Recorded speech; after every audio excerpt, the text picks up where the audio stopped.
Hello friend. तो कैसे हैं आप लोग। आशा करता हूँ आप सभी अच्छे होंगे और तैयारी आप लोगों की काफ़ी अच्छी चल रही होगी। तो देखो, आज की क्लास करंट अफेयर्स की क्लास यहाँ पे रहेगी। आज की क्लास में आपको करंट अफेयर से संबंधित महत्वपूर्ण प्रश्न यहाँ पे देखने को मिलेंगे, जो आपकी एग्ज़ाम की दृष्टि से काफ़ी महत्वपूर्ण होंगे। तो आज की क्लास काफ़ी महत्वपूर्ण क्लास होने वाली है, तो आप लोग क्लास को शुरू से अंत तक ज़रूर देखें। आपको आने वाले एग्ज़ाम में काफ़ी हेल्प मिलेगी। तो चलिए क्लास को शुरू करते हैं बिना किसी देरी के। फर्स्ट क्वेश्चन यहाँ पे देखेंगे, मिस उत्तराखंड 2025 का खिताब किसने जीता है। तो यहाँ पे आप लोग ऑप्शन देख सकते हैं। इसका जो सही आंसर है ये ऑप्शन सी मेघना ठाकुर। मिस उत्तराखंड 2025 का खिताब मेघना ठाकुर ने जीता है। ऑप्शन सी इसके यहाँ पे सही आंसर है। अगला प्रश्न यहाँ पे देखेंगे, किस राज्य सरकार ने धार्मिक पर्यटन को बढ़ावा देने के लिए गंगा और शारदा नदी कॉरिडोर की परियोजना की घोषणा की है। तो धार्मिक पर्यटन को बढ़ावा देने के लिए किस राज्य सरकार ने गंगा और शारदा नदी कॉरिडोर की परियोजना की घोषणा की है। तो ये की है अपने राज्य उत्तराखंड ने। इसका सही आंसर जाएगा ऑप्शन ए के साथ। ए यहाँ पे इसका राइट आंसर हो जाएगा। अगला प्रश्न यहाँ पे देखेंगे, विश्व खुशहाली रिपोर्ट 2025 में भारत का कौन सा स्थान है। तो वर्ल्ड हैप्पीनेस रिपोर्ट हाल ही में यहाँ पे जारी की गई थी। तो वर्ष 2025 में वर्ल्ड हैप्पीनेस रिपोर्ट में भारत की रैंक क्या रही है। तो इसमें जो भारत की रैंक रही थी ये रही थी 118वीं। इसका सही आंसर है ऑप्शन सी। सी इसके यहाँ पे सही आंसर है। तो देखो, भारत की रैंक जो रही थी 147 देशों में से 118वां स्थान यहाँ पे रहा था। 147 कुल यहाँ पे देश थे। जो यहाँ पे शीर्ष 3 देश रहे थे, ये रहे थे फिनलैंड पहले स्थान पर, दूसरे स्थान पर डेनमार्क और तीसरे स्थान पर रहा नॉर्वे। फिनलैंड जो है लगातार 8वीं बार ये पहले स्थान पर रहा है, ये आपको ध्यान रखना है। यदि अंतिम देश की बात करें तो अंतिम स्थान पर रहा था अफगानिस्तान। इसकी 147वीं रैंक रही थी, ये आपको ध्यान रखना है। अगला प्रश्न यहाँ पे देखेंगे, वैश्विक शांति सूचकांक 2024 में भारत की रैंक क्या रही। तो वैश्विक शांति सूचकांक ग्लोबल पीस इंडेक्स में जो भारत की रैंक रही थी ये रही थी 116वीं। इसका सही आंसर है ऑप्शन बी। बी इसके यहाँ पे सही आंसर है। अगला प्रश्न यहाँ पे देखेंगे, हेनले पासपोर्ट इंडेक्स 2025 में भारत की रैंक क्या है। तो हेनले पासपोर्ट इंडेक्स 2025 में भारत की रैंक क्या रही थी ये आपको बताना है। तो इसका जो सही आंसर है ये ऑप्शन बी 50वीं। 85 रैंक रही थी हेनले पासपोर्ट इंडेक्स 2025 में भारत की। इसका सही आंसर है ऑप्शन बी। अगला प्रश्न यहाँ पे देखेंगे, ग्लोबल फायर पावर रैंकिंग 2025 में भारत का कौन सा स्थान रहा। तो इसका जो सही आंसर है ये ऑप्शन डी चौथा। ग्लोबल फायर पावर रैंकिंग 2025 में भारत का चौथा स्थान रहा था। ऑप्शन डी इसके यहाँ पे सही आंसर है। अगला प्रश्न यहाँ पे देखेंगे, मानव विकास सूचकांक एसडीआई 2024 में भारत का कौन सा स्थान रहा। तो मानव विकास सूचकांक में जो भारत की रैंक रही थी ये रही थी 134वीं। इसका जो सही आंसर होगा ये होगा ऑप्शन डी। डी इसके यहाँ पे सही आंसर है। 134 रैंक रही थी भारत की मानव विकास सूचकांक में, ये आपको ध्यान रखना है। अगला प्रश्न यहाँ पे देखेंगे, हाल ही में जारी वर्ल्ड प्रेस फ्रीडम इंडेक्स 2024 में भारत को 180 देशों में कौन सा स्थान मिला। तो वर्ल्ड प्रेस फ्रीडम इंडेक्स में भारत की रैंक कौन सी रही थी। तो भारत की जो रैंक रही थी इसमें ये रही थी 159। 159वीं रैंक रही थी वर्ल्ड प्रेस फ्रीडम में। इसका सही आंसर है ऑप्शन डी। डी इसके यहाँ पे सही आंसर है। अगला प्रश्न यहाँ पे देखेंगे, 59वें ज्ञानपीठ पुरस्कार से किसे सम्मानित किया गया है। तो यहाँ पे आप लोग ऑप्शन देख सकते हैं। इसका जो सही आंसर है ये ऑप्शन डी विनोद कुमार शुक्ल। विनोद कुमार शुक्ल को 59वें ज्ञानपीठ पुरस्कार से सम्मानित किया गया, ये आपको ध्यान रखना है। अगला प्रश्न यहाँ पे देखेंगे, वर्ष 2024 में 58वें ज्ञानपीठ पुरस्कार से किसे सम्मानित किया गया। तो देखो, वर्ष 2024 में 2 व्यक्तियों को ज्ञानपीठ पुरस्कार से सम्मानित किया गया था, जगत गुरु राम भद्राचार्य और गुलजार। तो इन 2 व्यक्तियों को 58वें ज्ञानपीठ पुरस्कार से सम्मानित किया गया था। तो इसका सही आंसर जाएगा सी के साथ उपयुक्त दोनों। अभी हमने देखा जो 59वां वाला दिया गया था, ये देना गया था विनोद कुमार शुक्ल को, 58वां 2 व्यक्तियों का दिया गया था वर्ष 2024 में, ये भी आपको ध्यान रखना है। अगला प्रश्न यहाँ पे देखेंगे,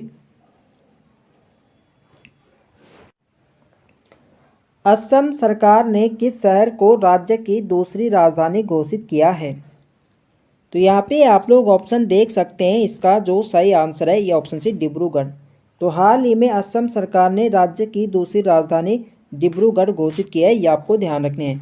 असम की राजधानी कहाँ है? तो असम की राजधानी दिसपुर है और दूसरी राजधानी बनी है डिब्रूगढ़, ये आपको ध्यान रखना है। अगला प्रश्न यहाँ पे देखेंगे, वर्ष 2025 में भारतीय अंतरिक्ष अनुसंधान संगठन इसरो के नए अध्यक्ष कौन बने हैं? तो इसरो के नए अध्यक्ष कौन बने हैं? तो इसरो के जो नए अध्यक्ष बने हैं ये बने बी नारायणन। इसका जो सही आंसर है ऑप्शन डी इसके यहाँ पे सही आंसर है। तो बी नारायणन बन गए इसरो के नए अध्यक्ष, ये आपको ध्यान रखना है। महत्वपूर्ण बातें यहाँ पे देख लेते हैं। भारतीय अंतरिक्ष अनुसंधान संगठन, इसकी जो स्थापना हुई थी 1969 में इसकी स्थापना होती है और मुख्यालय इसके बेंगलुरु कर्नाटक में इसका मुख्यालय है। और पहले अध्यक्ष कौन थे? तो पहले अध्यक्ष है डॉक्टर विक्रम साराभाई, इसके पहले अध्यक्ष थे, ये आपको ध्यान रखना है। अगला प्रश्न यहाँ पे देखेंगे, भारतीय प्रतिभूति और विनिमय बोर्ड सेबी के 11वें अध्यक्ष कौन बने हैं? तो भारतीय प्रतिभूति और विनिमय बोर्ड यानी सेबी के नए अध्यक्ष कौन बन गए हैं? तो सेबी के जो नए अध्यक्ष बने हैं ये बने तुहिन कांता पांडे। तो तुहिन कांता पांडे बने सेबी के अध्यक्ष और कौन से नंबर के हैं? तो ये बने 11वें नंबर के, ये आपको ध्यान रखना है। अगला प्रश्न यहाँ पे देखेंगे, भारतीय रिजर्व बैंक आरबीआई के 26वें गवर्नर कौन बने हैं? तो इसका जो सही आंसर है ये ऑप्शन है संजय मल्होत्रा। आरबीआई के जो 26वें नंबर के गवर्नर बने हैं ये बने संजय मल्होत्रा, ऑप्शन ए इसके यहाँ पे सही आंसर है। अगला प्रश्न यहाँ पे देखेंगे, भारत के 26वें मुख्य चुनाव आयुक्त कौन बने हैं?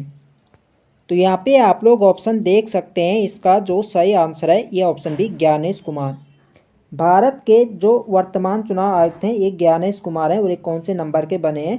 तो ये बने 26वें नंबर के, ऑप्शन बी इसके यहाँ पे सही आंसर हो जाएगा। अगला प्रश्न यहाँ पे देखेंगे, तो देखो इनके अलावा यहाँ पे एक तो आपके यहाँ पे मुख्य चुनाव आयुक्त हो गए ज्ञानेश कुमार, इनके अलावा यहाँ पे 2 यहाँ पे चुनाव आयुक्त हैं विवेक जोशी और सुखबीर संधू। तो सुखबीर संधू और विवेक जोशी चुनाव आयुक्त हैं वर्तमान में, ये भी आपको ध्यान रखना है।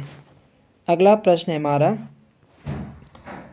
राष्ट्रीय मानव अधिकार आयोग NHRC के नए अध्यक्ष कौन बने हैं? तो राष्ट्रीय मानव अधिकार आयोग के नए अध्यक्ष कौन बने हैं? तो ये बने हैं बी रामा सुब्रमण्यम। इसका जो सही आंसर जाएगा ये जाएगा ए के साथ। तो बी रामा सुब्रमण्यम राष्ट्रीय मानव अधिकार आयोग के अध्यक्ष बने हैं, ये आपको ध्यान रखना है। उत्तराखंड साहित्य भूषण सम्मान से किसे सम्मानित किया गया? तो यहाँ पे आप लोग ऑप्शन देख सकते हैं, इसका जो सही आंसर है यह ऑप्शन बी सुभाष पंत। सुभाष पंत को वर्ष 2025 में उत्तराखंड साहित्य भूषण सम्मान से सम्मानित किया गया था, ये आपको ध्यान रखना है। तो यह प्रश्न आपके यहाँ पे हाल ही में यहाँ पे 11 मई को लोअर पीसीएस का एग्जाम हुआ था, उसमें भी आप प्रश्न पूछा गया था कि उत्तराखंड साहित्य भूषण सम्मान से किसे सम्मानित किया गया? तो ये किया गया था सुभाष पंत को। अगला प्रश्न यहाँ पे देखेंगे, 28 जनवरी 2025 को प्रधानमंत्री मोदी ने 38वें राष्ट्रीय खेलों का उद्घाटन कहाँ किया? तो इसका जो सही आंसर है ये ऑप्शन बी राजीव गांधी अंतर्राष्ट्रीय स्टेडियम रायपुर यहाँ पे होगा। राजीव गांधी जो अंतर्राष्ट्रीय स्टेडियम रायपुर देहरादून में, यहाँ पे राष्ट्रीय खेलों का उद्घाटन किया था प्रधानमंत्री नरेंद्र मोदी ने, ये आपको ध्यान रखना है। तो देखो 38वें राष्ट्रीय खेलों का जो यहाँ पे होस्ट था इस बार ये था उत्तराखंड राज्य। तो उत्तराखंड राज्य में 38वें राष्ट्रीय खेलों का आयोजन किया गया था और 37वें नंबर के कहाँ हुए थे? तो 37वें नंबर के हुए थे गोवा। आपसे पूछा जा सकता है कि 37वें नंबर के राष्ट्रीय खेल कहाँ हुए थे? तो गोवा में हुए थे और 38वें हुए थे अपने राज्य उत्तराखंड में। और जो अगले यहाँ पे 39वें नंबर के होंगे 2027 में, ये होंगे यहाँ पे मेघालय राज्य में, ये भी आपको ध्यान रखना है। महत्वपूर्ण बात यहाँ पे कुछ देख लेते हैं 38वें राष्ट्रीय खेल से। तो इनका जो आयोजन हुआ था ये हुआ था 28 जनवरी से 14 फरवरी तक राष्ट्रीय खेलों का आयोजन हुआ था। और मसाल का नाम क्या था? तो मसाल का नाम था तेजस्विनी। तेजस्विनी ये राज्य पुष्प ब्रह्म कमल से प्रेरित है। और मस्कट यानी जो शुभंकर था, शुभंकर का नाम है मौली। यह मोनाल से लिया गया है मौली, ठीक है, यह आपको ध्यान रखना है। और टैग लाइन क्या थी राष्ट्रीय खेल की? तो राष्ट्रीय खेल की जो टैग लाइन थी ये थी संकल्प से शिखर तक, इसकी टैग लाइन थी। ये सभी बातें आपको ध्यान रखना है। तो उत्तराखंड राज्य का यहाँ पे कौन सा यानी पदक तालिका में कौन सा स्थान रहा था? तो पदक तालिका में उत्तराखंड के यहाँ पे सातवीं रैंक यहाँ पे रही थी। उत्तराखंड का काफ़ी अच्छा प्रदर्शन रहा था इस बार राष्ट्रीय खेल में। उत्तराखंड ने यहाँ पे कुल यहाँ पे 103 पदक यहाँ पे जीते थे, जिनमें से यहाँ पे 24 यहाँ पे गोल्ड थे, 35 सिल्वर थे और 44 यहाँ पे ब्रॉन्ज मेडल थे। ये सभी बातें आपको ध्यान रखने हैं। पूछा जा सकता है कि कितने गोल्ड थे, कितने सिल्वर थे और कितने यहाँ पे ब्रॉन्ज थे। और पदक तालिका में पहला स्थान किसका रहा था? तो पहला स्थान रहा था सर्विसेज टीम, जो सेना की टीम थी, इसका यहाँ पे पहला स्थान रहा था। और दूसरा रहा था यहाँ पे महाराष्ट्र। सबसे ज़्यादा पदक की बात जो करें तो सबसे ज़्यादा पदक जीते थे महाराष्ट्र, लेकिन इनके क्या यहाँ पे गोल्ड कम थे। गोल्ड जो यहाँ पे थे ये थे सर्विसेज टीम के सबसे ज़्यादा। देखो पदक तालिका में रैंक पहले उन्हीं को दी जाती है जिनके यहाँ पे गोल्ड सबसे ज़्यादा होते हैं। तो सबसे ज़्यादा जो 200 पार यहाँ पे सबसे ज़्यादा पदक जीते थे, ये जीते थे महाराष्ट्र ने। यहाँ पे हाल ही में यहाँ पे जो लोअर पीसीएस का एग्जाम हुआ था उसमें पूछा गया था कि 200 से अधिक पदक जीतने वाला राज्य कौन सा था? तो महाराष्ट्र था। ये आपको ध्यान रखना है, इम्पोर्टेंट रहेगा आने वाले एग्जाम के लिए। तो अगला प्रश्न यहाँ पे देखेंगे,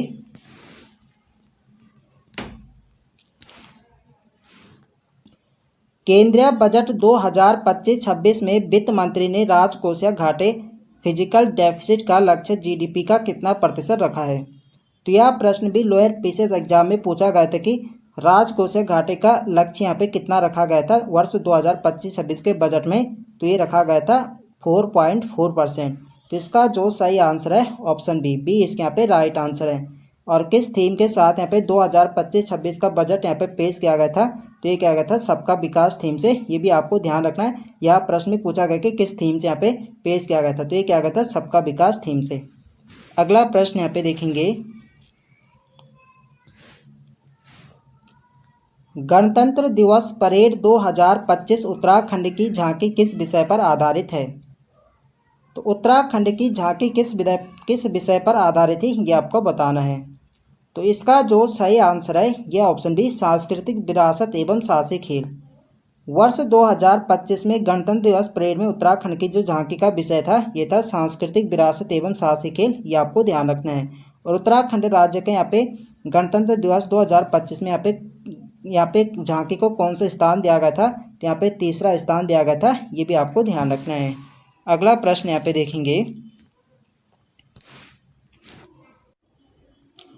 प्रित्जकर वास्तुकला पुरस्कार 2025 किसे प्रदान किया गया? तो प्रित्जकर वास्तुकला पुरस्कार 2025 प्रदान किया गया था लियू जियाकुन को। इसका सही आंसर जाएगा ऑप्शन ए। तो लियू जियाकुन को दिया गया था प्रित्जकर वास्तुकला पुरस्कार 2025। ये आपको ध्यान रखना है। अगला प्रश्न यहाँ पे देखेंगे, भारत और उज्बेकिस्तान संयुक्त सैन्य अभ्यास डस्टलिक के 6वें संस्करण का आयोजन कहाँ किया गया? तो इसका जो सही आंसर है ये ऑप्शन है पुणे महाराष्ट्र। तो देखो भारत और उज्बेकिस्तान की संयुक्त सेनाओं के बीच में होता है डस्टलिक, और इसका कौन सा संस्करण था? तो ये था 6वां संस्करण। आपसे डायरेक्ट क्वेश्चन पूछा जा सकता है कि डस्टलिक अभ्यास किन सेनाओं के बीच में होता है? तो ये होता है भारत और उज्बेकिस्तान। और इसका कौन सा संस्करण था? तो इसका 6वां संस्करण था। और इसका आयोजन किया गया था इस साल पुणे महाराष्ट्र में। ये आपको ध्यान रखना है। अगला प्रश्न यहाँ पे देखेंगे, हाल ही में मुख्यमंत्री पुष्कर सिंह धामी सरकार ने राज्य में यूसीसी कब लागू किया? तो उत्तराखंड में यूसीसी यानी यूनिफॉर्म सिविल कोड जो लागू किया गया था ये किया गया था 27 जनवरी 2025 को। ऑप्शन बी इसके यहाँ पे सही आंसर है। तो देखो उत्तराखंड अब देश का पहला राज्य बन गया यूसीसी लागू करने वाला। तो देखो इससे पहले गोवा में भी लागू था, तो लेकिन गोवा में आज़ाद भारत से पहले थे। वहाँ पे किसने किया था? तो वहाँ पे अंग्रेजों ने यहाँ पे लागू किया था। लेकिन आज़ाद भारत के बाद सबसे पहले जो यूसीसी लागू करने वाला पहला राज्य बना है ये बनाया अपना राज्य उत्तराखंड। ये आपको ध्यान रखना है। कब क्या था? तो ये क्या था 27 जनवरी 2025 वर्ष पे आपको ध्यान रखना है। अगला प्रश्न यहाँ पे देखेंगे,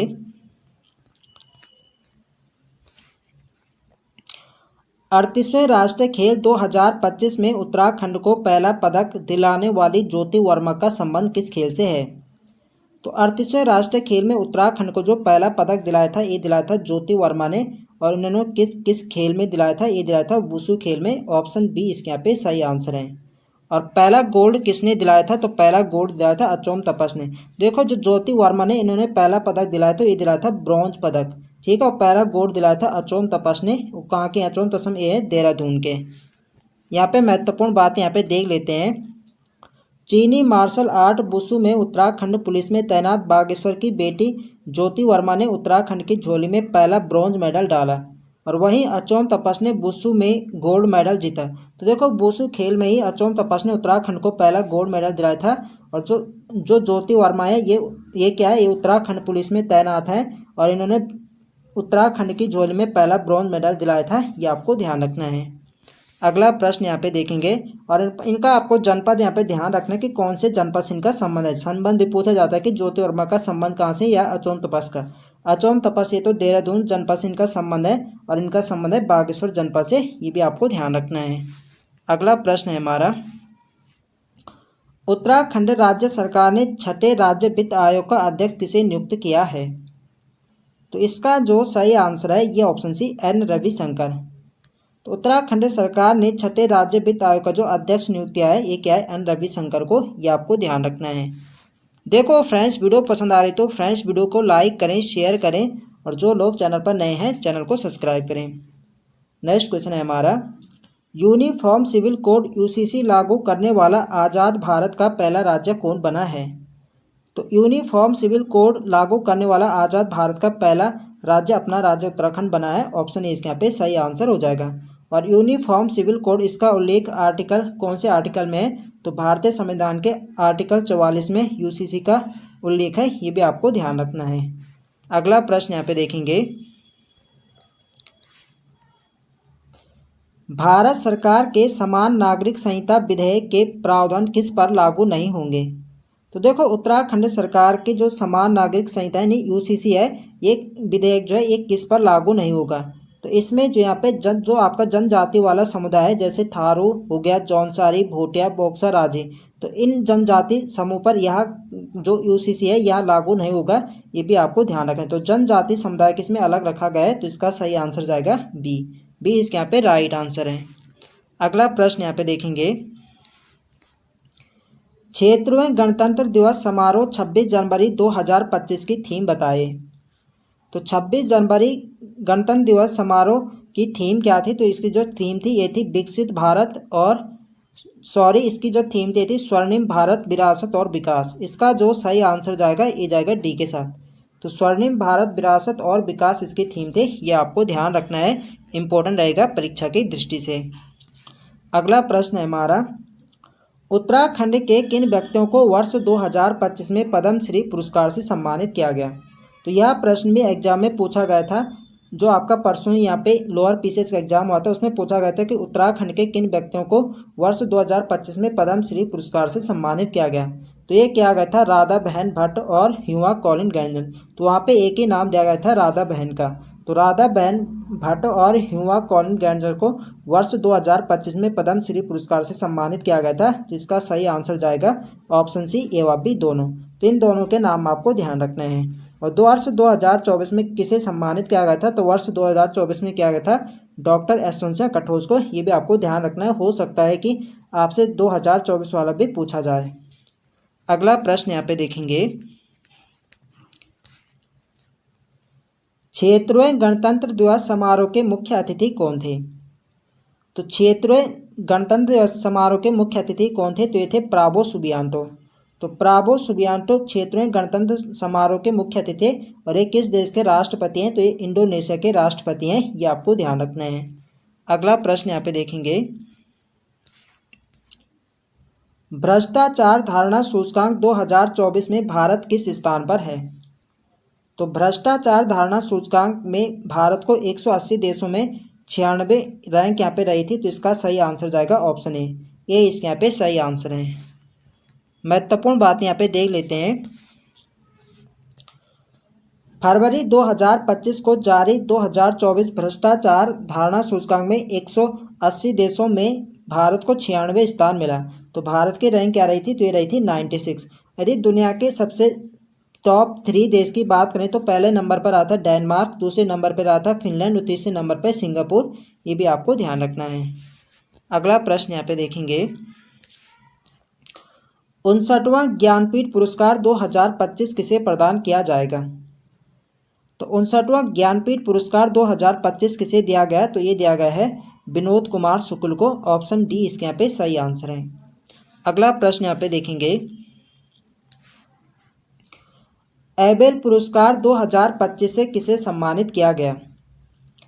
तो एबेल पुरस्कार 2025 से सम्मानित किया गया है मसाकी काशीवारा को। इसका सही आंसर है ऑप्शन डी इसके यहाँ पे सही आंसर है। तो देखो, जो एबेल पुरस्कार किस क्षेत्र में दिया जाता है? तो ये दिया जाता है गणित के क्षेत्र में। ये भी आपको ध्यान रखना है। पूछा जाए कि एबेल पुरस्कार किस क्षेत्र में दिया जाता है, तो दिया जाता है गणित के क्षेत्र में। तो ये जो आपके मसाकी काशीवारा, ये आपके जापानी गणितज्ञ हैं और इन्हें एबेल पुरस्कार 2025 से सम्मानित किया गया है। उन्हें आप प्रतिष्ठित पुरस्कार बीज गणितीय विश्लेषण और प्रतिनिधित्व सिद्धांत में उनके महत्वपूर्ण योगदान के लिए उन्हें दिया गया है। ये आपको ध्यान रखना है। अगला प्रश्न यहाँ पे देखेंगे, 34वां सरस्वती सम्मान 2025 किसे प्रदान किया गया? तो 34वां सरस्वती सम्मान ये दिया गया है भद्रेश दास। तो स्वामी भद्रेश दास को दिया गया है 34वां सरस्वती सम्मान। ये आपको ध्यान रखना है। महत्वपूर्ण बात यहाँ पे देख लेते हैं।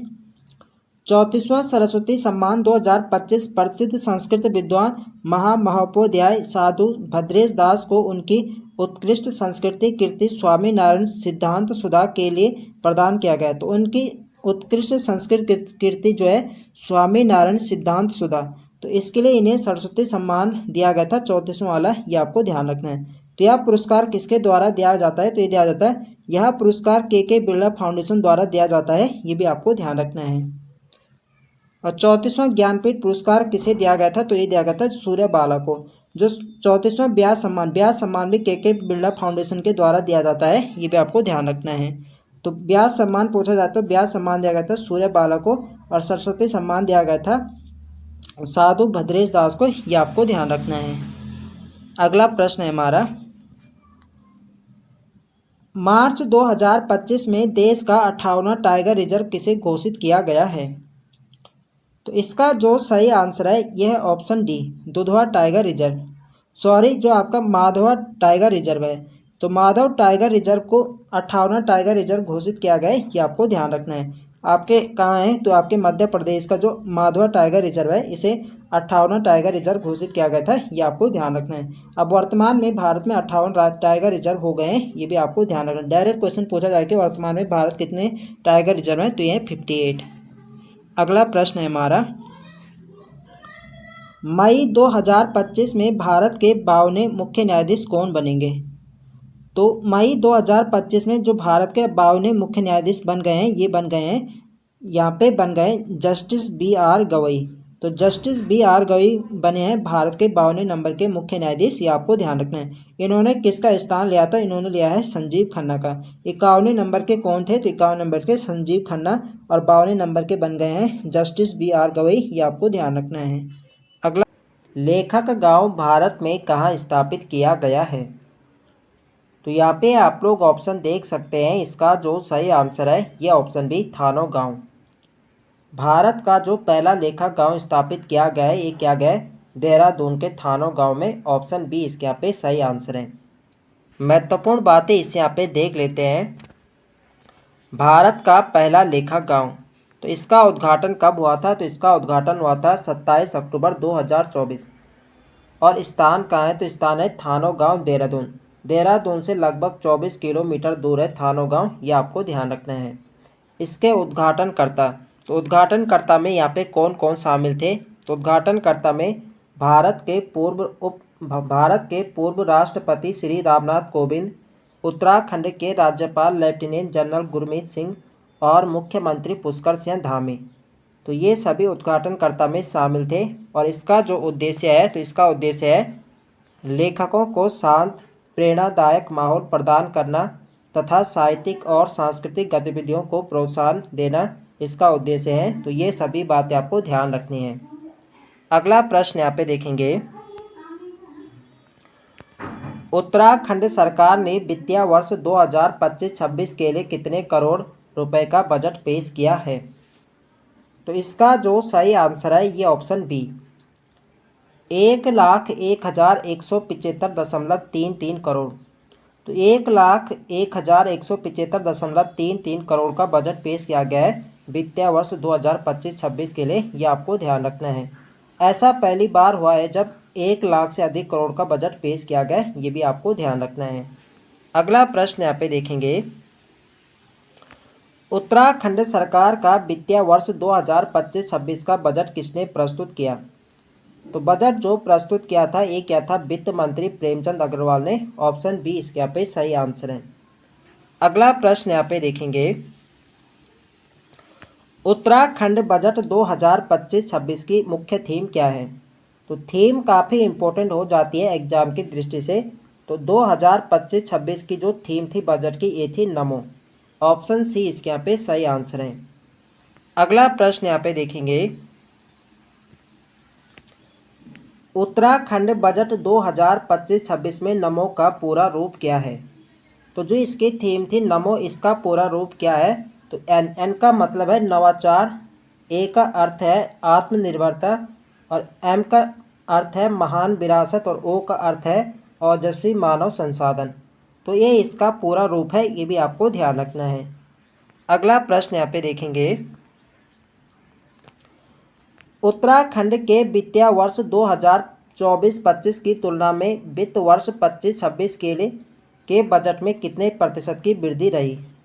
तो वित्त वर्ष 2024-25 की तुलना में वित्त वर्ष 25-26 के बजट में कितने प्रतिशत की वृद्धि रही थी? तो ये रही थी 13.4% की। इसका सही आंसर है ऑप्शन बी, पी इसके यहाँ पे सही आंसर है। अगला प्रश्न यहाँ पे देखेंगे,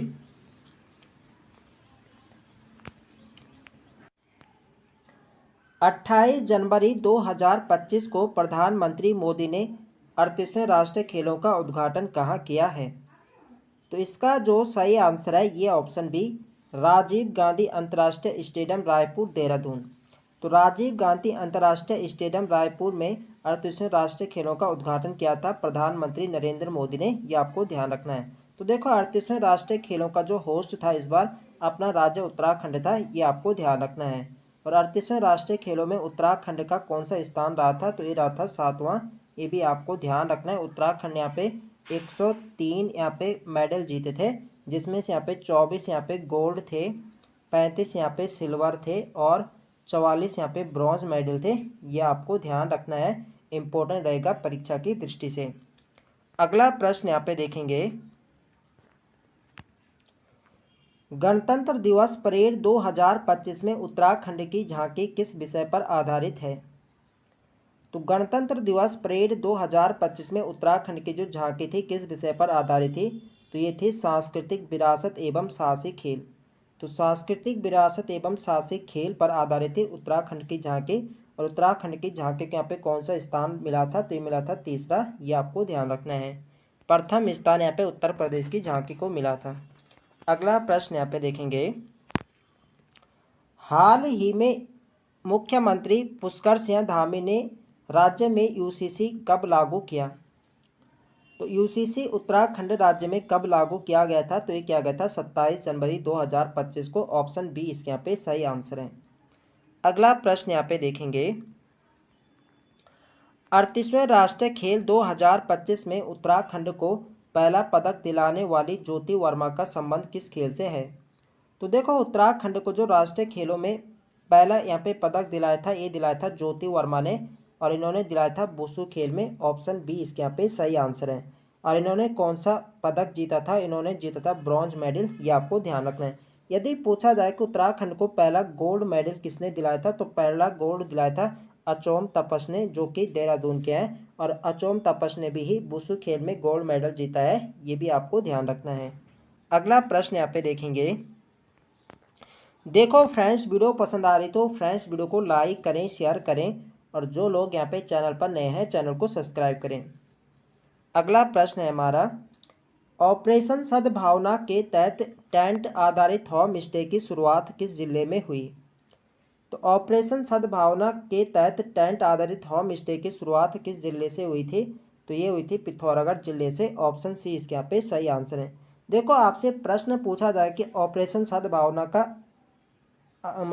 उद्देश्य क्या है या इसका अर्थ किससे संबंधित है, या ऐसा पूछा जाए कि ऑपरेशन सद्भावना का संबंध किससे है, तो इसका संबंध है पर्यटन, यानी पर्यटन को बढ़ावा देने के लिए ऑपरेशन सद्भावना यहाँ पे शुरू किया गया था। ये आपको ध्यान रखना है। अगला प्रश्न यहाँ पे देखेंगे। अगला प्रश्न यहाँ पे यही कि ऑपरेशन सद्भावना का मुख्य उद्देश्य क्या है? तो इसका जो मुख्य उद्देश्य है यह है सीमावर्ती क्षेत्रों में पर्यटन को बढ़ावा देना, इसका मुख्य उद्देश्य है। यह आपको ध्यान रखना है। अगला प्रश्न यहाँ पे देखेंगे। ऑपरेशन सद्भावना में किस सरकारी कार्यक्रम को समर्थन प्रदान किया गया है? तो ऑपरेशन सद्भावना में किस सरकारी कार्यक्रम को समर्थन प्रदान किया गया है? तो ये क्या गया है, वाइब्रेंट प्लेस ने यहाँ पे समर्थन प्रदान किया था। ऑप्शन सी इसके यहाँ पे सही आंसर है। अगला प्रश्न यहाँ पे देखेंगे। 10वां विश्व आयुर्वेद कांग्रेस WAC 2024 कहाँ आयोजित किया गया? तो 10वां विश्व आयुर्वेद कांग्रेस जो आयोजित किया गया था, ये किया गया था देहरादून में। ऑप्शन सी इसके यहाँ पे सही आंसर है। इसकी थीम यहाँ पे देख लेते हैं। जो WAC के यहाँ 2024 की जो थीम थी, इसकी थीम थी डिजिटल स्वास्थ्य आयुर्वेद परिप्रेक्ष्य, इसकी थीम थी। ये भी आपको ध्यान रखना है। अगला प्रश्न यहाँ पे देखेंगे। ओम पर्वत की किस विशेषता के लुप्त होने की खबर है? तो देखो ओम पर्वत जो है आपके पिथौरागढ़ जनपद में, इसे छोटा कैलाश या आदि कैलाश के नाम से भी इसे जाना जाता है। तो ओम पर्वत में जो यहाँ पे बर्फ की यहाँ पे ओम की आकृति यहाँ पे बनी रहती है। कहा जा रहा है कि अब इसके यहाँ पे लुप्त होने की खबर है। ये आपको ध्यान रखना है। तो ओम आकार की जो यहाँ पे बर्फ की यहाँ पे आकृति बनी रहती है, तो इसके यहाँ पे लुप्त होने की खबर है। ये आपको ध्यान रखना है। ऑप्शन सी इसके यहाँ पे सही आंसर हो जाएगा। अगला प्रश्न यहाँ पे देखेंगे। रामायण वाटिका एवं महाभारत वाटिका का निर्माण उत्तराखंड में किस स्थान पर किया गया है? तो रामायण वाटिका एवं महाभारत वाटिका जो स्थापित की गई है, ये की गई है हल्द्वानी में। ऑप्शन सी इसके यहाँ पे सही आंसर है। अगला प्रश्न यहाँ पे देखेंगे। रामायण वाटिका में कुल कितनी प्रजातियां लगाई गई है? तो देखो जो रामायण वाटिका यानी जो रामायण है, रामायण में जो वर्णित यहाँ पे वनस्पतियों की जो प्रजातियां, इन्हें यहाँ पे रामायण वाटिका में लगाया गया है। और जो महाभारत में जो यहाँ पे वनस्पतियों का जो वर्णन है, उन्हीं वनस्पतियों को महाभारत वाटिका में लगाया गया है। तो रामायण वाटिका में जो यहाँ पे कुल प्रजातियां लगाए गए हैं, तो ये लगाए गए 70। यदि महाभारत की बात करें तो महाभारत वाटिका में यहाँ पे महाभारत में वर्णित यहाँ पे 37 प्रजातियों को लगाया गया है, और रामायण वाटिका में लगाए गए 70 प्रजातियों को। ये आपको ध्यान रखना है। हो सकता है यहाँ से भी प्रश्न पूछा जाए। अगला प्रश्न है हमारा। 2025 के ऑस्कर में सर्वश्रेष्ठ फिल्म का पुरस्कार किसे मिला? तो 2025 के ऑस्कर में सर्वश्रेष्ठ फिल्म का पुरस्कार किसे मिला था? तो ये मिला था अनोरा को। ऑप्शन बी इसके यहाँ पे सही आंसर है। महत्वपूर्ण बातें यहाँ पे देख लेते हैं। 2025 के 97वें ऑस्कर समारोह में कई महत्वपूर्ण उपलब्धियां दर्ज की गई। फिल्म अनोरा ने सर्वश्रेष्ठ फिल्म, सर्वश्रेष्ठ निर्देशक शॉन बेकर को दिया गया था, और सर्वश्रेष्ठ अभिनेत्री माइकी मेडिसन। देखो आपसे पूछा जाए कि सर्वश्रेष्ठ अभिनेत्री का ऑस्कर किसे दिया गया था, तो ये दिया गया था माइकी मेडिसन को। और इसने किस फिल्म के लिए दिया गया था? तो इन्हें दिया गया था अनोरा फिल्म के लिए।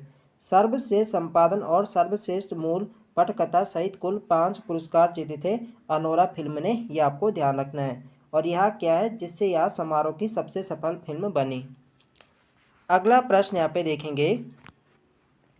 2025 के ऑस्कर में सर्वश्रेष्ठ अभिनेता का पुरस्कार किसने जीता? तो सर्वश्रेष्ठ अभिनेता का जो पुरस्कार जीता है, ये जीता है एड्रियन ब्रॉडी ने। ऑप्शन बी इसके यहाँ पे सही आंसर है। एड्रियन ब्रॉडी को जो यहाँ पे सर्वश्रेष्ठ अभिनेता का जो पुरस्कार दिया था, ये किस फिल्म के लिए दिया था? तो इन्हें दिया गया था द ब्रूट लिस्ट फिल्म के लिए। ये भी आपको ध्यान रखना है। अगला प्रश्न यहाँ पे देखेंगे।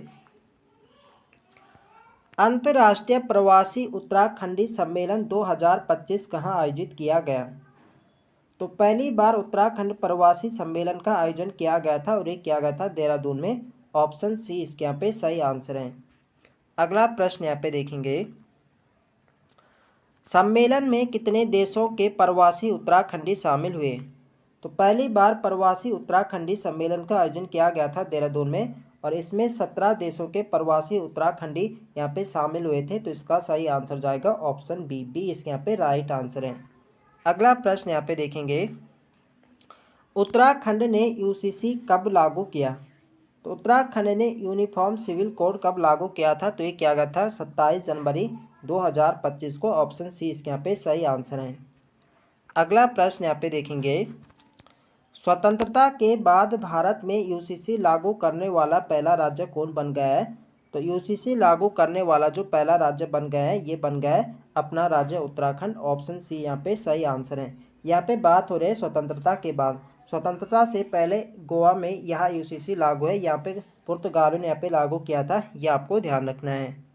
अगला प्रश्न यहाँ पे देखेंगे, अगला प्रश्न यहाँ पे मैंने यही लिया कि गोवा में किस कानून के अंतर्गत यूसीसी पहले से लागू है? तो यहाँ पे पुर्तगालियों ने यहाँ पे किया था पुर्तगाली नागरिकता संहिता 1867। तो इसके तहत यहाँ पे गोवा में यूसीसी लागू था स्वतंत्रता से पहले, ये आपको ध्यान रखना है।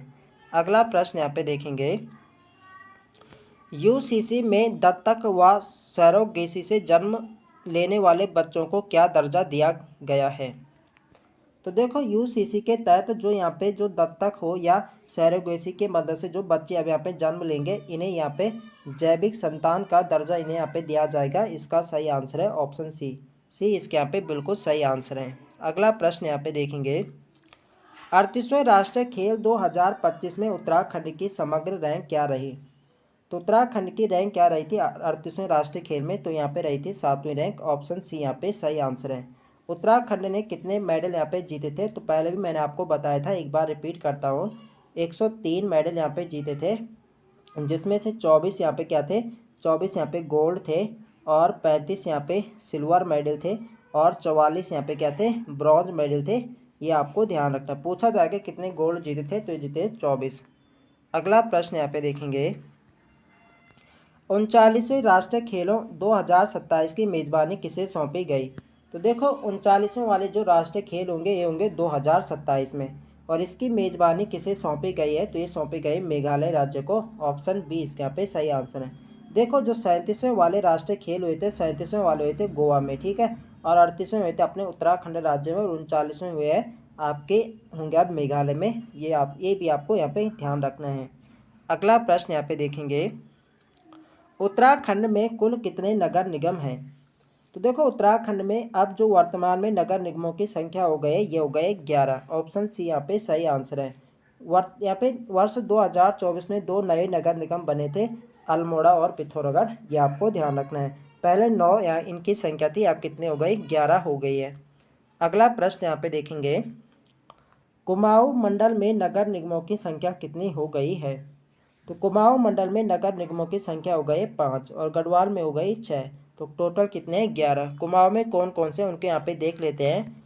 कुमाऊं मंडल में जो नगर निगम है ये है हल्द्वानी, रुद्रपुर, काशीपुर, अल्मोड़ा और पिथौरागढ़।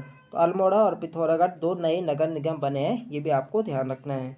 अगला प्रश्न यहाँ पे देखेंगे, अल्मोड़ा नगर पालिका परिषद की स्थापना किस वर्ष की गई थी?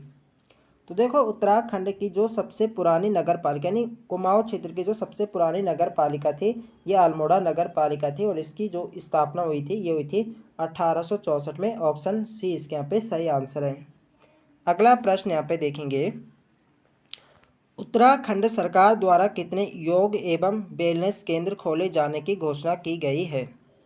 तो उत्तराखंड सरकार द्वारा कितने योग एवं वेलनेस केंद्र खोले जाने की घोषणा की गई है? तो ये की गई है 50। ऑप्शन सी इसके यहाँ पे सही आंसर है। कुछ यहाँ पे महत्वपूर्ण बात यहाँ पे देख लेते हैं, जो यहाँ पे खोले जाएंगे किस विभाग के द्वारा खोले जाएंगे, तो आयुष विभाग के द्वारा यहाँ पे खोले जाएंगे और ऋषिकेश को योग नगरी के रूप में विकसित किया जाएगा, ये भी आपको ध्यान रखना है। अगला प्रश्न यहाँ पे देखेंगे, उत्तराखंड में योग नीति का प्रारंभिक ड्राफ्ट किस विभाग ने तैयार किया है? तो अभी मैंने बताया किस विभाग के द्वारा खोले जाएंगे, तो ये आयुष विभाग के द्वारा खोले जाएंगे तो इसका सही आंसर जाएगा ऑप्शन बी। आयुष विभाग ने यहाँ पे प्रारंभिक ड्राफ्ट यहाँ पे तैयार किया है, ये आपको ध्यान रखना है। अगला प्रश्न यहाँ पे देखेंगे, ट्रांसजेंडर कल्याण बोर्ड का अध्यक्ष कौन होता है? तो राज्य ट्रांसजेंडर कल्याण बोर्ड का जो अध्यक्ष होता है ये होता है राज्य का मुख्यमंत्री। ऑप्शन ए इसके यहाँ पे सही आंसर है। अगला प्रश्न यहाँ पे देखेंगे, भारत में ट्रांसजेंडरों की सर्वाधिक प्रतिशत आबादी किस राज्य में है? तो भारत में जो ट्रांसजेंडरों की सर्वाधिक प्रतिशत आबादी है ये उत्तर प्रदेश राज्य में। ऑप्शन बी इसके यहाँ पे सही आंसर है। अगला प्रश्न यहाँ पे देखेंगे, ग्रीन सेस की राशि कितनी निर्धारित की गई है? तो देखो ग्रीन सेस क्या है, तो ग्रीन सेस जो है यह एक प्रकार का टैक्स है जो कि बाहरी राज्यों के वाहनों से यहाँ पे लिया जाएगा। और ये कितना यहाँ पे निर्धारित की गई है, तो ये यहाँ पे 20 रुपये से 80 रुपये यहाँ पे इसकी राशि निर्धारित की गई। तो ऑप्शन बी इसके यहाँ पे सही आंसर है। कुछ यहाँ पे महत्वपूर्ण बातें यहाँ पे देख लेते हैं जिससे आपको यहाँ पे अच्छे से समझ आ जाएगा। जो ग्रीन सेस है कब लागू किया गया था, तो यह 2 दिसंबर 2024 में लागू किया गया था। बाहरी वाहन यानी जो बाहरी राज्यों के वाहन आएंगे उनसे यहाँ पे 20 रुपये से 80 रुपये तक यहाँ पे टैक्स लिया जाएगा। यानी ये वाहन पर निर्भर करेगा किससे यहाँ पे कितना यहाँ पे टैक्स लेना, यानी 20 रुपये से 80 रुपये के बीच में यहाँ पे लिया जाएगा। किसी से 20, 40, 30 ऐसे लिया जाएगा। और कटौती इसकी कैसे होगी, तो एक कटौती जो होगी फास्टैग वॉलेट से। तो फास्टैग वॉलेट से इसकी कटौती होगी।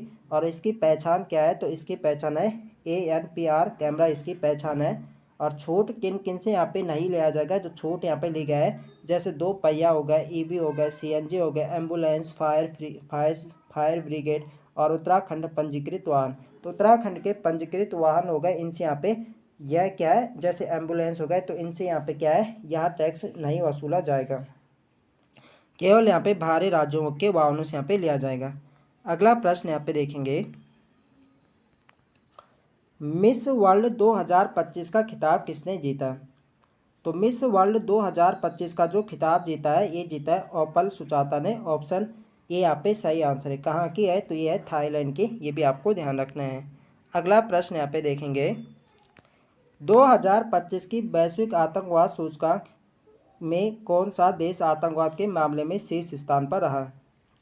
तो 2025 की वैश्विक आतंकवाद सूचकांक में देश यानी कौन सा देश आतंकवाद के मामले में शीर्ष स्थान पर रहा था, तो ये रहा था बुर्किना फासो। ऑप्शन ए इसके यहाँ पे सही आंसर है। और भारत की यहाँ पे रैंक क्या रही थी, तो पूछा जाए कि 2025 की वैश्विक आतंकवाद सूचकांक में भारत का यहाँ पे कौन सा स्थान रहा था, नहीं भारत की कौन सी रैंक रही थी, भारत की रैंक रही थी इसमें 14वीं। ये भी आपको ध्यान रखना है। कुछ यहाँ पे महत्वपूर्ण बात यहाँ पे देख लेते हैं। जारीकर्ता कौन है, तो जारीकर्ता यहाँ पे अर्थशास्त्र एवं नीति संस्थान इसको जारी करता है। अर्थशास्त्र और शांति संस्थान IEEP एक वैश्विक थिंक टैंक है। और इसका जो मुख्यालय है, तो मुख्यालय इसका सिडनी ऑस्ट्रेलिया में इसका मुख्यालय है। टोटल जो इसमें कंट्री शामिल थी, तो ये यहाँ पे 163 कंट्री यहाँ पे शामिल थे। और भारत का स्थान यहाँ पे कौन सा रहा था, तो भारत का यहाँ पे 14वां स्थान रहा था। ये भी आपको ध्यान रखना है। अगला प्रश्न यहाँ पे देखेंगे, मई 2025 में जारी वर्ल्ड प्रेस फ्रीडम इंडेक्स 2025 में भारत को 180 देशों में कौन सा स्थान मिला है? तो मई 2025 में जारी वर्ल्ड प्रेस फ्रीडम इंडेक्स 2025 में भारत को 180 देशों में कौन सा स्थान मिला है? तो भारत को मिला है इसमें 151वां स्थान। ऑप्शन ए इसके यहाँ पे सही आंसर है। 2024 में जो भारत की वर्ल्ड प्रेस फ्रीडम में जो रैंक थी ये थी 159 यानी 159वां स्थान था। इस बार यहाँ पे 151वां है, ये आपको ध्यान रखना है। अगला प्रश्न यहाँ पे देखेंगे, हेनले पासपोर्ट इंडेक्स 2025 में भारत की रैंक क्या है? तो हेनले पासपोर्ट इंडेक्स 2025 में जो भारत की रैंक है ये है 85। ऑप्शन बी इसके यहाँ पे सही आंसर है। अगला प्रश्न यहाँ पे देखेंगे, वर्ल्ड हैप्पीनेस रिपोर्ट 2025 में भारत को कौन सा स्थान मिला? तो वर्ल्ड हैप्पीनेस रिपोर्ट 2025 में जो भारत का स्थान रहा है ये रहा है 118वां। ऑप्शन डी इसके यहाँ पे सही आंसर है। पिछली बार यहाँ पे 126वां था, इस बार यहाँ पे 118वां है, ये आपको ध्यान रखना है। अगला प्रश्न यहाँ पे देखेंगे, उत्तराखंड राज्य सरकार ने छठे राज्य वित्त आयोग का अध्यक्ष किसे नियुक्त किया? तो छठे राज्य वित्त आयोग का जो अध्यक्ष नियुक्त किया गया था ये किया गया था एन रविशंकर को। ऑप्शन सी इसके यहाँ पे सही आंसर है।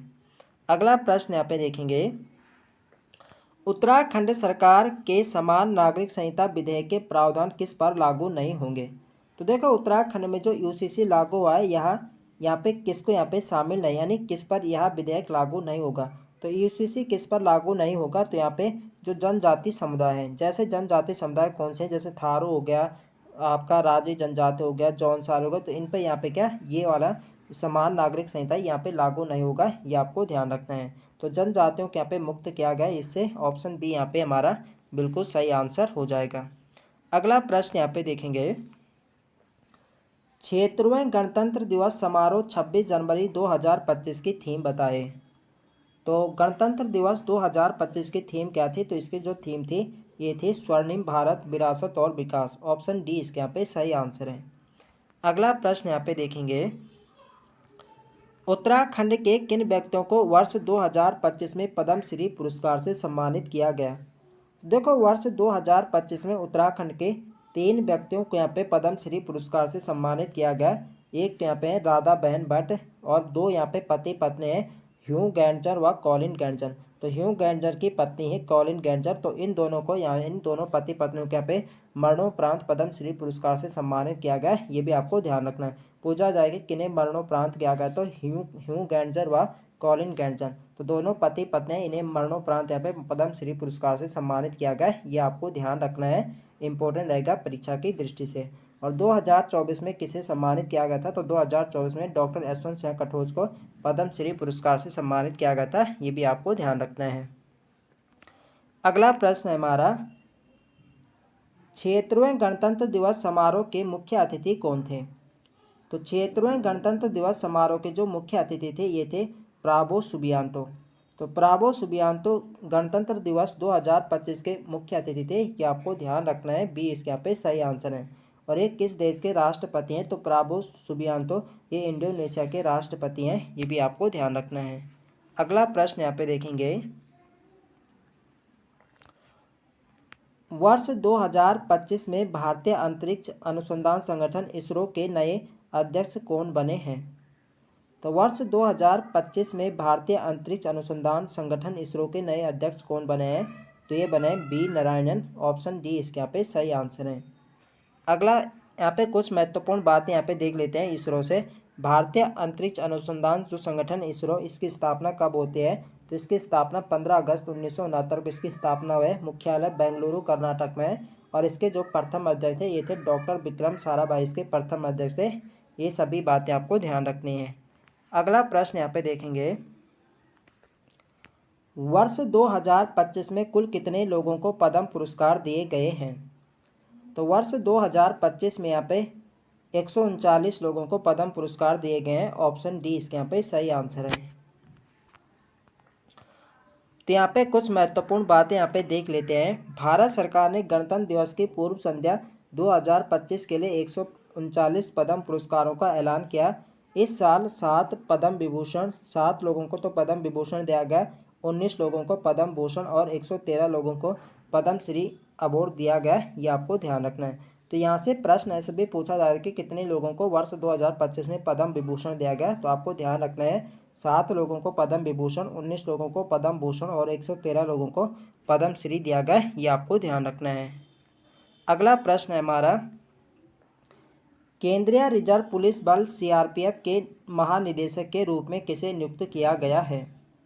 तो केंद्रीय रिजर्व पुलिस बल सीआरपीएफ के महानिदेशक के रूप में किसे नियुक्त किया गया है, तो ये किया गया है ज्ञानेंद्र प्रताप सिंह को। ऑप्शन ये इसके यहाँ पे सही आंसर है।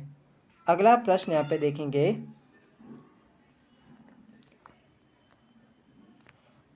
जनवरी 2025 में किन खिलाड़ियों को मेजर ध्यानचंद खेल रत्न से सम्मानित किया गया।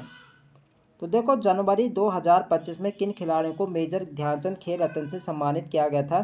तो वर्ष 2025 में यहाँ पे मनु भाकर, डी गुकेश, हरमनप्रीत सिंह और परवीन कुमार, तो इन चारों को यहाँ पे 2025 में मेजर ध्यानचंद खेल रत्न से सम्मानित किया गया था। तो इसका सही आंसर जाएगा ई के साथ उपयुक्त सभी। अगला प्रश्न यहाँ पे देखेंगे, भारत के 26वें मुख्य चुनाव आयुक्त कौन बने हैं। तो भारत के जो 26वें मुख्य चुनाव आयुक्त बने हैं ये बने हैं कौन बने हैं? तो ये बने हैं ज्ञानेश कुमार। ऑप्शन बी इसके यहाँ पे सही आंसर है। ज्ञानेश कुमार बने हैं भारत के 26वें मुख्य चुनाव आयुक्त, ये आपको ध्यान रखना है। अगला प्रश्न यहाँ पे देखेंगे, किस राज्य अथवा यूटी की झांकी ने गणतंत्र दिवस परेड में सर्वश्रेष्ठ झांकी का पुरस्कार जीता? तो सर्वश्रेष्ठ गणतंत्र दिवस 2025 में सर्वश्रेष्ठ झांकी का पुरस्कार किसने जीता था? तो ये जीता था उत्तर प्रदेश की झांकी ने। ऑप्शन बी इसके यहाँ पे सही आंसर है। महत्वपूर्ण यहाँ पे कुछ यहाँ पे थीम देख लेते हैं। उत्तर प्रदेश की यहाँ पे थीम किस विषय पर यहाँ पे आधारित थी? तो इसकी जो थीम थे, जो महाकुंभ, आपको पता होगा कि उत्तर प्रदेश में महाकुंभ हुआ था 2025 में, और महाकुंभ पे आधारित था इनकी झांकी स्वर्णिम भारत विरासत और विकास। तो महाकुंभ से इनकी थीम ली गई थी गणतंत्र दिवस में, ये आपको ध्यान रखना है। और इनकी झांकी को यहाँ पे पहला स्थान दिया गया था। अगला प्रश्न यहाँ पे देखेंगे, जनवरी 2025 में किस राज्य अथवा यूटी के वर्जिन नारियल तेल को जीआई टैग प्रदान किया गया? तो जनवरी 2025 में किस राज्य अथवा यूटी के वर्जिन नारियल तेल को जीआई टैग प्रदान किया गया था? तो ये किया गया था अंडमान और निकोबार द्वीप समूह को। ऑप्शन ए इसके यहाँ पे सही आंसर है। अगला प्रश्न यहाँ पे देखेंगे, भारतीय रिजर्व बैंक आरबीआई के गवर्नर के 26वें गवर्नर कौन बने हैं? तो भारतीय रिजर्व बैंक आरबीआई के 26वें गवर्नर कौन बने हैं? तो ये बने हैं संजय मल्होत्रा। ऑप्शन ए इसके यहाँ पे सही आंसर है। यहाँ पे कुछ महत्वपूर्ण बातें यहाँ पे देख लेते हैं आरबीआई से। भारतीय रिजर्व बैंक, तो इसका मुख्यालय कहाँ है? तो मुख्यालय इसका मुंबई महाराष्ट्र में। स्थापना 1 अप्रैल 1935 को होती है। प्रथम गवर्नर सर ऑसबोर्न स्मिथ थे, और प्रथम भारतीय जो गवर्नर थे ये थे सीडी देशमुख। ये सभी बातें आपको ध्यान रखनी है, इंपॉर्टेंट रहेगा परीक्षा की दृष्टि से। अगला प्रश्न है हमारा, 34वें ब्यास सम्मान से किसे सम्मानित किया गया है? तो इसका जो सही आंसर है ये ऑप्शन सी सूर्यबाला। सूर्यबाला को 34वें ब्यास सम्मान से सम्मानित किया गया। ऑप्शन सी इसके यहाँ पे सही आंसर है। महत्वपूर्ण बातें यहाँ पे देख लेते हैं। प्रसिद्ध हिंदी लेखिका सूर्यबाला के उपन्यास कौन देश को वासी बेणु की डायरी? तो जो सूर्यबाला को 34वां ब्यास सम्मान दिया गया था, तो इन्हें इनके जो उपन्यास है कौन देश को वासी बेणु की डायरी, तो कौन देश को वासी बेणु की डायरी के लिए सूर्यबाला को 34वां ब्यास सम्मान 2024 के लिए इन्हें चुना गया था, ये आपको ध्यान रखना है। अगला प्रश्न यहाँ पे देखेंगे, दिसंबर 2024 में दुनिया के सबसे युवा शतरंज चैंपियन कौन बने हैं? तो दिसंबर 2024 में दुनिया के सबसे युवा शतरंज कौन बने हैं? तो ये बने हैं डी गुकेश। ऑप्शन बी इसके यहाँ पे सही आंसर है। महत्वपूर्ण यहाँ पे कुछ बातें देख लेते हैं। गुकेश ने सिंगापुर में फीडे विश्व शतरंज चैंपियनशिप के फाइनल और 14वें मैच में चीन के डिंग लिरेन को हराकर 18वीं विश्व शतरंज चैंपियनशिप जीती है, ये आपको ध्यान रखना है। तो किसे हराकर ये यहाँ पे बन गए चैंपियन? तो ये बने हैं चीन के डिंग लिरेन को, ये भी आपको ध्यान रखना है। आपसे पूछा जाए कि 14वें मैच में किसे हराकर डी गुकेश यहाँ पे 18वीं विश्व शतरंज चैंपियन इन्होंने जीती है, तो ये जीते हैं चीन के डिंग लिरेन को हराकर, ये आपको ध्यान रखना है। अगला प्रश्न यहाँ पे देखेंगे, 59वां ज्ञानपीठ पुरस्कार 2025 किसे प्रदान किया जाएगा? तो 59वां ज्ञानपीठ पुरस्कार 2025 किसे दिया गया था? तो ये दिया गया है विनोद कुमार शुक्ल को। ऑप्शन बी इसके यहाँ पे सही आंसर है। अगला प्रश्न यहाँ पे देखेंगे, एबेल पुरस्कार 2025 से किसे सम्मानित किया गया है? तो एबेल पुरस्कार 2025 से सम्मानित किया गया मसाकी काशीवारा को। तो मसाकी काशीवारा को सम्मानित किया गया एबेल पुरस्कार। देखो फ्रेंड, जो एबेल पुरस्कार दिया जाता है ये दिया जाता है गणित के क्षेत्र में, ये भी आपको ध्यान रखना है। कुछ महत्वपूर्ण बातें यहाँ पे देख लेते हैं। तो देखो, जो मसाकी काशीवारा कहाँ के, ये हैं जापान के। तो जापानी गणितज्ञ मसाकी काशीवारा को एबेल पुरस्कार 2025 से सम्मानित किया गया। उन्हें यह प्रतिष्ठित पुरस्कार बीज गणितीय विश्लेषण और प्रतिनिधित्व सिद्धांत में उनके महत्वपूर्ण योगदान के लिए प्रदान किया गया है, ये भी आपको ध्यान रखना है। अगला प्रश्न यहाँ पे देखेंगे, 34वां सरस्वती सम्मान 2025 किसे प्रदान किया गया है? तो 34वां सरस्वती सम्मान 2025 जो दिया गया है ये दिया गया भद्रेश दास को। ऑप्शन यहाँ पे सही आंसर है। तो स्वामी भद्रेश दास को दिया गया 34वां सरस्वती सम्मान। और 34वां व्यास सम्मान किसे दिया गया था? तो ये दिया गया था सूर्यबाला को। अगला प्रश्न यहाँ पे देखेंगे, तो आज के लिए यहाँ पे इतने ही प्रश्न है। तो आई होप आप सभी को वीडियो पसंद आए तो फ्रेंड्स वीडियो को लाइक करें, शेयर करें और जो लोग चैनल पर नए हैं चैनल को सब्सक्राइब करें। मिलते हैं नेक्स्ट वीडियो में, तब तक के लिए जय हिंद दोस्तों। हिमालय प्रहरी 2025 सम्मान से किसे सम्मानित किया गया? तो यहाँ पे आप लोग ऑप्शन देख सकते हैं। देखो, वर्ष 2025 में हिमालय प्रहरी सम्मान से जो सम्मानित किया गया है, ये किया गया दीक्षा बिष्ट और घनश्याम रतूड़ी सैलानी। तो इन दोनों को हिमालय प्रहरी 2025 से सम्मानित किया गया है। तो इसका सही आंसर जाएगा ऑप्शन सी, ये वह भी दोनों। तो आपको नाम ध्यान रखना है, दीक्षा बिष्ट और घनश्याम रतूड़ी सैलानी को हिमालय प्रहरी 2025 से सम्मानित किया गया। अगला प्रश्न यहाँ पे देखेंगे, सिलक्यारा पोल गांव सुरंग का निर्माण कार्य कब शुरू हुआ था? तो देखो, जो सिलक्यारा सुरंग है ये है उत्तरकाशी। तो उत्तरकाशी में यमुनोत्री राष्ट्रीय राजमार्ग पर ये सुरंग है और ये सिलक्यारा नामक स्थान से पोल गांव बड़कोर तक ये सुरंग बनाए गए हैं और यह राज्य की सबसे लंबी सड़क सुरंग है। इसकी जो लंबाई है लगभग 4.5 किलोमीटर तक इसकी लंबाई है और इसका जो निर्माण कार्य शुरू किया गया था, ये किया गया था जुलाई 2018 में और इसका निर्माण कार्य पूरा हो चुका है। अप्रैल 2025 में इसका निर्माण कार्य पूरा हो गया है। तो अब इससे आपसे प्रश्न पूछा जा सकता है कि सिलक्यारा पोल गांव सुरंग का निर्माण कार्य कब शुरू हुआ था? तो यह था जुलाई 2018 में और नवंबर 2023 में यहाँ पे भूस्खलन भी हुआ था सिलक्यारा सुरंग में। आपको पता होगा कि यहाँ पे 41 मजदूर यहाँ पे फंसे थे। तो यही सिलक्यारा सुरंग है। पूछा जा सकता है कि कहाँ है? यहाँ पे उत्तरकाशी के यमुनोत्री राष्ट्रीय राजमार्ग पर है और कहा जा रहा है कि ये उत्तराखंड राज्य की सबसे लंबी सड़क सुरंग है। इसकी लंबाई लगभग इसकी 4.5 किलोमीटर है। ये सभी बातें आपको ध्यान रखनी है। अगला प्रश्न यहाँ पे देखेंगे, सिलक्यारा सुरंग किस राज्य की सबसे लंबी सड़क सुरंग मानी जा रही है? तो यहाँ पे राज्य बताना है। तो इसका सही आंसर क्या होगा? Option C, Uttarakhand. उत्तराखंड राज्य की है ये सबसे लंबी सड़क सुरंग और किस राष्ट्रीय राजमार्ग पर है? तो ये यमुनोत्री राष्ट्रीय राजमार्ग पर। तो आपसे राजमार्ग भी पूछा जा सकता है कि सिलक्यारा सुरंग किस राष्ट्रीय राजमार्ग पर है? तो ये यमुनोत्री राष्ट्रीय राजमार्ग पर है। ये आपको ध्यान रखना है। अगला प्रश्न यहाँ पे देखेंगे, 12 नवंबर 2023 को सिलक्यारा सुरंग में कितने श्रमिक फंस गए थे? तो 12 नवंबर की घटना है 2023 में, जब सिलक्यारा सुरंग में यहाँ पे भूस्खलन हुआ था और जिससे यहाँ पे 41 मजदूर यहाँ पे फंस गए थे। इन्हें यहाँ पे सुरक्षित यहाँ से निकाला गया था। 17 दिनों के रेस्क्यू के बाद इन्हें निकाला गया था। तो इसका कितने श्रमिक यहाँ पे फंसे थे? तो यहाँ पे फंसे थे 41। तो इसका सही आंसर होगा ऑप्शन सी। अगला प्रश्न यहाँ पे देखेंगे, ऋषिकेश कर्णप्रयाग रेल परियोजना की सबसे लंबी सुरंग की लंबाई क्या है?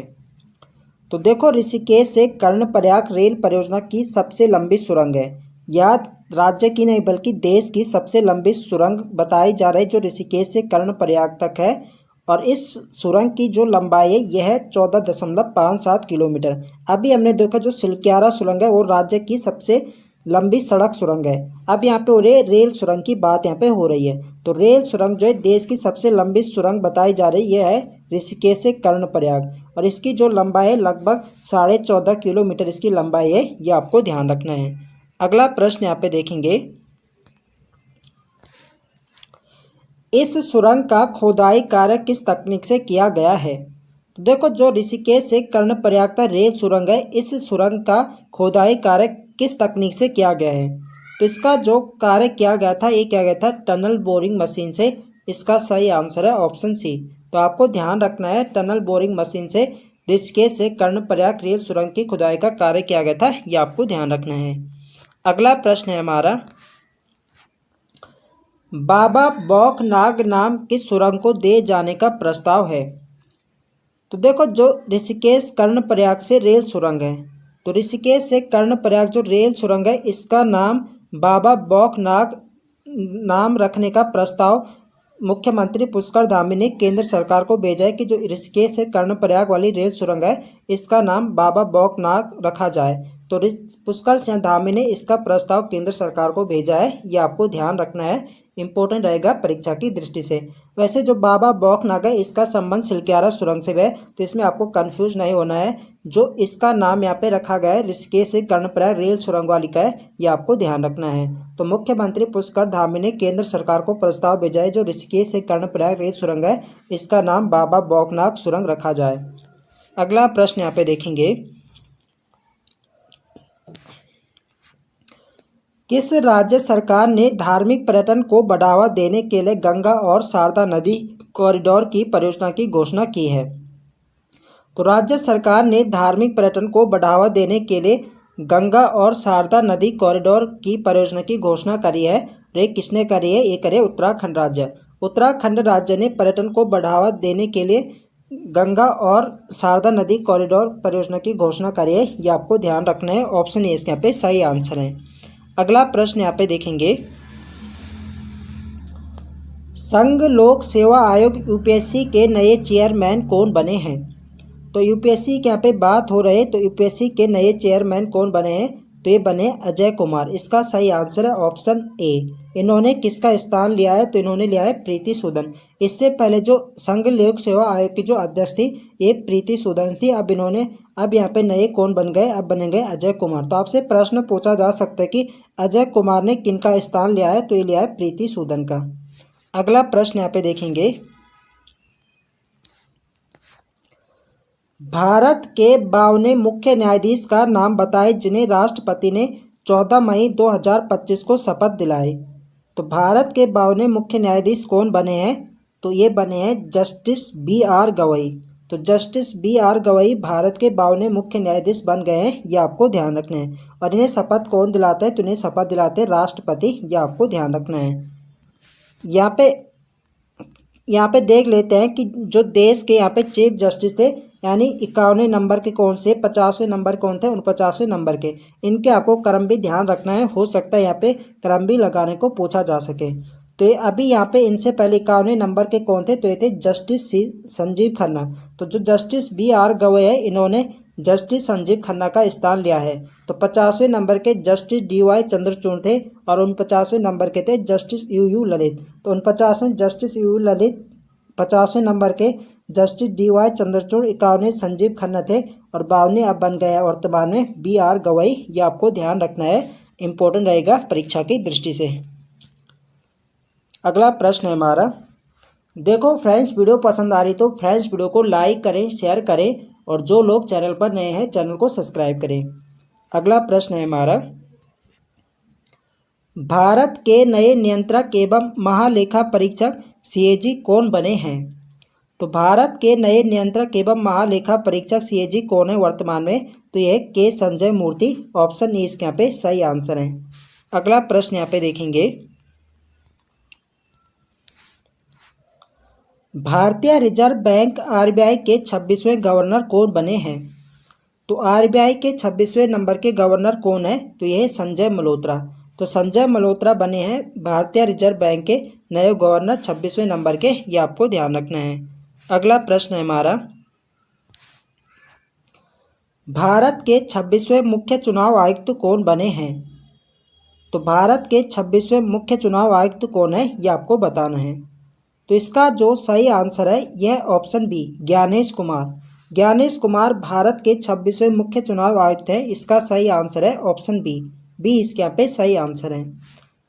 देखो ये थे मुख्य चुनाव आयुक्त, इनके अलावा यहाँ पे दो यहाँ पे चुनाव आयुक्त हैं। तो चुनाव आयुक्त कौन है?